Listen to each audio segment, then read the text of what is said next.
Before the magical adventure begins, leave a like and subscribe to follow our enchanted stories. Your support helps us create even more magical stories for you. Once upon a time, a man and his wife wished for a child. These people had a little window at the back of their house.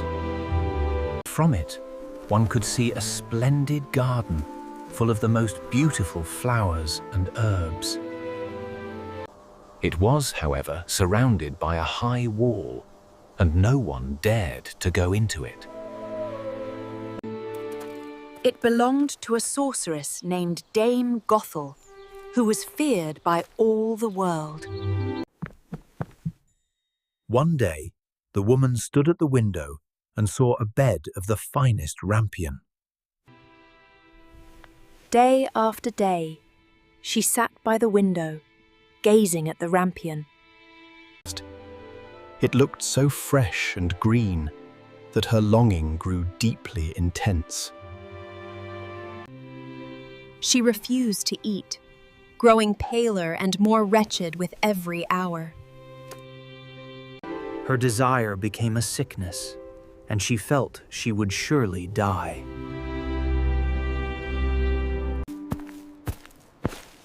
Her husband was frightened and asked what ailed his beloved wife. She replied that she must have the rampion, or she would die. In the gloom of evening, he stood before the high wall. He climbed over the high wall into the garden of the enchantress. He let himself down into the forbidden grounds, fear gripping his heart. There he saw the bed of rampion, fresh and green. He hastily snatched a handful of it to take to his wife. He was terrified, for standing before him was the sorceress herself. "How can you dare," said she with angry look, "descend into my garden and steal my rampion?" "You shall suffer for it." "Ah," answered he, "let mercy take the place of justice. I did it out of necessity. My wife saw your rampion and would have died without it." "I will allow you to take away as much rampion as you like. But you must give me the child, which your wife will bring into the world." "It shall be well treated." The man in his terror consented to everything. When the time came, the woman gave birth to a daughter. At once, the sorceress appeared, named the child Rapunzel, and took her away. She took the child away with her.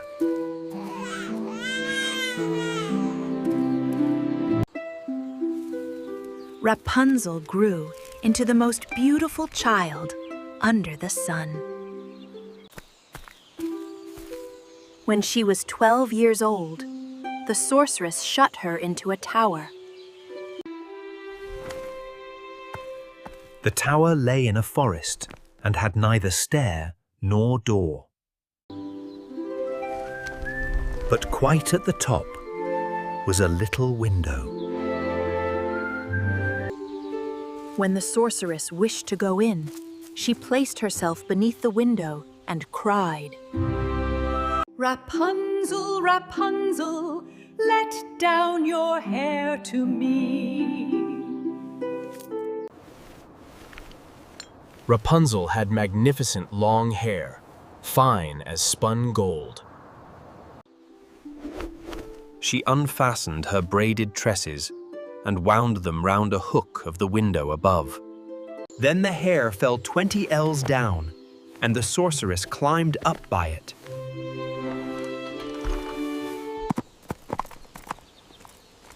The king's son rode through the forest and heard a song. It was Rapunzel, who in her solitude passed her time singing. The prince wanted to climb up to her, but found no door.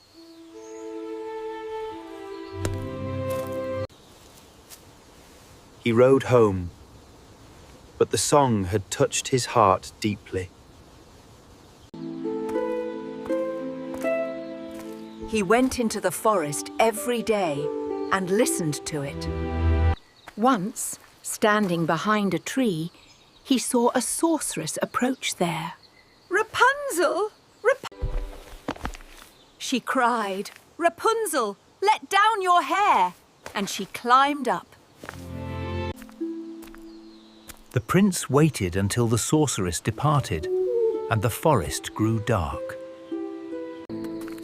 He approached the tower, eager to test the secret words he heard.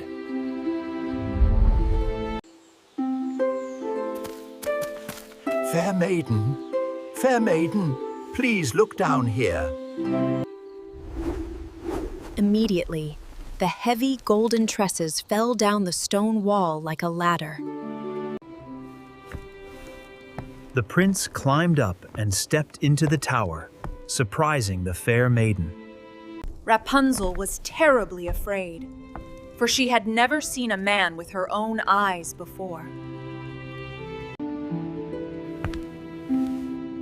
But the king's son began to talk to her quite like a friend. He told her that his heart had been so touched that he could let himself have no rest. Then Rapunzel lost her fear, and when he asked if she would take him for her husband, she said yes. I will willingly go away with you, but I do not know how to get down. Bring with you a skein of silk every time that you come, and I will weave a ladder with it. The prince came every evening, bringing silk for Rapunzel to weave a ladder. She wove the silk strands together, crafting a strong rope to secure her freedom. When the old enchantress visited by day, Rapunzel pulled her up as usual. Without thinking, she asked why Gothel was much heavier to pull up than the prince.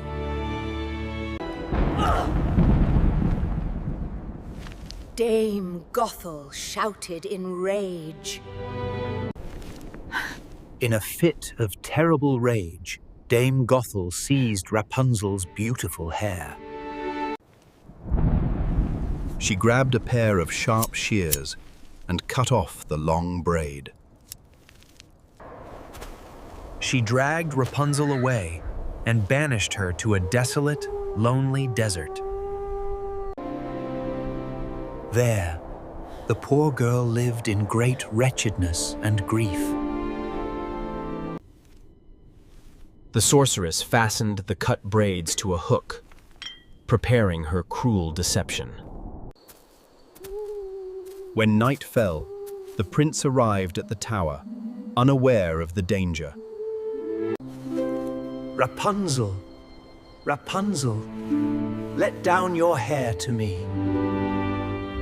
The hair tumbled down immediately, and the unsuspecting prince began his ascent. But upon reaching the top, he faced not Rapunzel, but the furious sorceress. "Aha!" cried the sorceress. "You have come for your dearest, but the beautiful bird is gone. Rapunzel is lost to you. You will never see her again. She declared with cruel malice. Beside himself with grief, the prince sprang from the tower window in his deep despair. He escaped with his life, but the sharp thorns into which he fell pierced his eyes. Blind and weeping, the prince wandered aimlessly into the dark forest, mourning his lost love. He wandered blind in the forest, eating nothing but roots and berries. Years passed in misery, until he heard a voice he knew so well. Rapunzel saw him and fell on his neck and wept. Two of her tears wetted his eyes, and they grew clear again. Her tears touched his eyes, and suddenly, the world became bright and clear again. Hand in hand, they traveled together, leaving the wilderness to return to his kingdom. They were welcomed with great joy, living happily for the rest of their days. Through long years of darkness, hope remained their unshakable guiding light. True love healed all sorrow, restoring sight and binding their hearts. Together in their kingdom, they lived in peace and happiness forever.